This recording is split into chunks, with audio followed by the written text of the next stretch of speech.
जरा दोनों हाथ की तालियों के साथ हो जाए और झूम करके हे मुखा मोरेली बजाए, मुखा मोरेली बजाए, छोटी सी श्याम कन्हैया।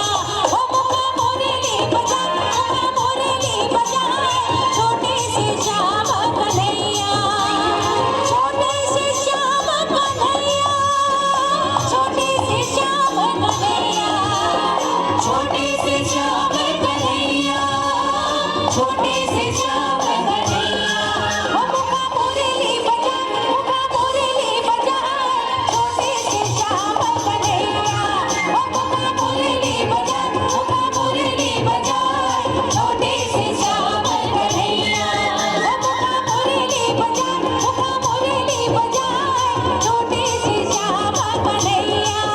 मुखा मोरेली बजाए, मुखा मोरेली बजाए, छोटी सी श्याम कन्हैया।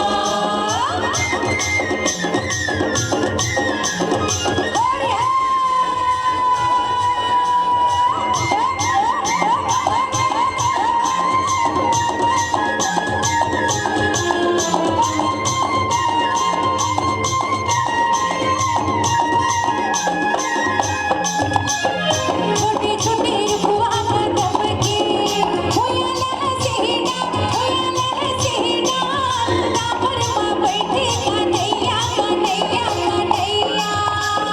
छोटी छोटी रुखवा कदम की हुयला सीना, हुयला सीना, ऊपर माँ बैठी कन्हैया, कन्हैया, कन्हैया।